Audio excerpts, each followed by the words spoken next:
Every single Arsenal defender has been amazing recently. However, I believe Ben White is the player of the month for Arsenal and potentially one of the best players in the Premier League right now. And this is why. So with March coming to a close, Arsenal have finally announced their player of the month nominees for March, being Ben White, Declan Rice, Martin Odegaard and Kai Havertz. And with Arsenal not losing a Premier League game and making it through the Champions League first knockout round, they've definitely had a very good start to the year and a very good March overall despite not playing many games. And in March itself, Arsenal only ended up playing 4 games the whole month, winning 6-0 against Sheffield United, 2-1 against Brentford, 1-0 against Porto, and obviously on penalties, and drawing 0-0 to Manchester City. Now, while the attack did score 9 goals in them 3 games and didn't score against Man City, and also were very good, the fact that our defence only conceded 1 goal all month, and that was down to a big Aaron Ramsdale mistake, I think they deserve a lot of credit. So to me, it has to go to one of them players. And for me, Ben White has been Arsenal's key player back there consistently throughout the last 3 or 4 months. But specifically looking in March, he had an insane month. He scored 1 goal, got 2 assists, made 25 passes into the final third, made 14 recoveries, made 17 defensive actions, and was only dispossessed twice, covering both against Porto in the Champions League. Showing not only is he a comfortable defender in most of these games, he is also a very good attacking threat with them passes into the final third, and the fact he has contributed to goals this month. Especially in that Brentford game, he was insane at overlapping and did really well to make sure the crosses come in. Now, Ben White is obviously a player that has a lot of criticism, a lot of speculation in the news. He was struggling near the start of the season, he had a bit of a knock and wasn't really playing very well, but since we've put him into more inverted role and he's had a lot more responsibility in the team, I think he's improved a lot. And of course, he deserves a lot of credit, but so does Martin Odegaard, because he's one of the people that triggers him to actually go into them areas and helps Ben White be able to make sure these movements happen. The fact that Ben White has seamlessly come into midfield and helped our team when we had people like Zinchenko out have definitely made the team better. That system and tactics has evolved Arsenal into a way where they could do anything they really want to. While Ben White is also, we know, a brilliant attacking threat, and when he's actually a bit braver, unlike he was in the Man City game, we know how much of a threat he can be going forward, doing brilliant crosses in and often making good positions and movement. And we know he can contribute a lot. This season he only has 2 goals and 4 assists, but obviously half of that came in this month, and obviously it does help that Arsenal had a lot more control and a lot more domination on teams. Even in the Man City game, I think he held up himself very well. In that game, he made 100% of his tackles, made 5 clearances, 3 crosses, 1 key pass and 1 block. He ended up locking down that right wing on the other teams and was a very comfortable player out there. It's not showing that he'd just do the attacking work, he can also do the defensive work when he needs to. And in comparison, Phil Foden, the guy he went against most of the game, had lost the team 8 possessions, 1 key pass he made, and had 0 shots on target, 0 dribbles, 0 assists and 0 goals. And I think this just shows how much of a complete player Ben White is. This is some of the best wingers and best players in the world, and he's able to lock them down very comfortably. He's got a very big physical stature and he's very calm on the ball. I honestly think his ball playing ability is probably the best out of our defenders, as much as he doesn't make as much passes.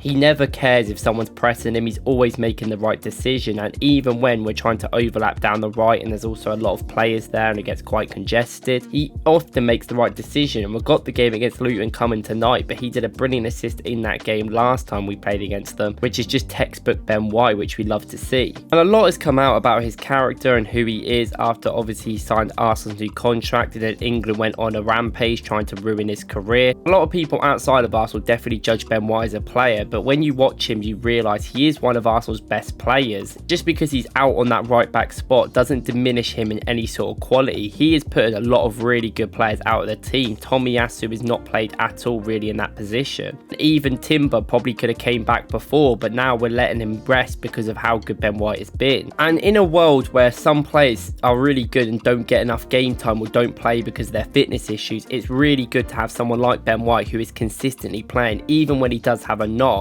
In the last 2 seasons, he has played 66 Premier League games and playing nearly 90 minutes in all of them. We can also go on about how he had that knock and he maybe wasn't playing at the best level, but he was still putting a shift in every single week and he was still helping us with him in the team. And now it seems the problems have not been there recently, that he has become the best player there. And he really gets what it means to be at the club. He definitely winds up the opponents, and a lot of people don't like him outside the club, but we all know how good he actually is, and he is definitely one of the best players at the club. And in the last month, I think he has been the best player at the club by far. And considering he was signed to be a ball-playing centre-back at the start of the Arsenal project, it's kind of mental to see that he has turned into this right-back, attacking full-back that is really aggressive in the press and really helpful for the team. He is so good at pressing and helping Saka and the players around him try and get the ball on his side, and that's why we usually tilt the pressure towards his side instead of the other. He's also such a good crossing ability. I guess this works with the passing ability that he has been so good. But even in the Man City game, he has a few times where he actually was a little bit confident and went down the wing, and his overlapping is brilliant, and his crosses almost always go to a player on our team. I think he would be a brilliant asset for England to have, but obviously we all know about that situation. And I think against Man City, Ben White was one of our best players on the pitch most of the day. He was very comfortable in possession and did make very many good decisions. Now, it's very hard against a team like Man City, who are obviously very good, so you can't have the ball all the time and do your great attack and work. The fact that he and a lot of the defenders can do that defensive low block, low to mid block system as well is really good, and Ben White is a proper defender in there. He scraps, he fights, he really works hard for the team, and I think he's probably one of the hardest workers running up the pitch, converting, running everywhere all the time. And of course, a lot of people have been very criticism of him, and I've said multiple times that I think he will come good. I made a video in December speaking about how his form hadn't been good, but give him time, and I think right now he's probably be the best he's ever played for Arsenal, and being one of the reasons why Arsenal are so successful defensively and going forward. He is such a threat from both parts of the pitch. And it's kind of funny that Ben White has probably been playing the best in his career. He has been brilliant for us. I think he was amazing last season, but I think this is the best he's ever played for us, and there's been so much talk about him all the time, rejecting England, people thinking he's not good, and I think it's just one of them players again where you have to really watch every week to really consider him and really respect him. As someone who was signed as a centre back and then has been moved to right back, a lot of people look at that and look down on him, which is stupid. He is one of Arsenal's best players, and the reason why that everyone was so excited when he signed that new contract is because he is a starting player for us. He's one of our key players and the core of this team. Outside the dressing room, it seems like everyone loves him, but inside the dressing room as well, he is so vital to the team, and on the pitch he is very vital to the presence of Arsenal. He is one of the first stumbling blocks that we had on this rebuild, and I think what he has become is incredible. He is a player that is really going to be there for the whole of his career if we continue to be this good, and he does as well. And the fact that he plays all the time, I think, is something that we discredit in football a lot, but the best thing to be is available, and that was the same thing with Granit Xhaka. Xhaka didn't have the best career at Arsenal for many years, but was always there and always willing to learn, and eventually look what happened. He became a brilliant player under a great manager and a great system, and now he's doing a brilliant job at Leverkusen. And for me, considering the only goal he conceded this month was the goal that Ramsdale made up, and the fact Ben White's been an attacking threat, getting 3 goal contributions and being amazing for the team, I don't think you're going to have many defenders have a better month than that, and I personally think he's probably the player of the month in the Premier League, not only just for Arsenal, but obviously attackers always have more credit and more chance of winning. Let me know what you guys think in the comments. Do you think Ben White has been that good this month, or do you think someone else should win Arsenal's player of the month, maybe Odegaard or Declan Rice? Thank you guys for watching. If you enjoyed this video, please go watch my video earlier where I talk about the upcoming game tonight against Luton, and if not, I'll see you in the next one. Thank you.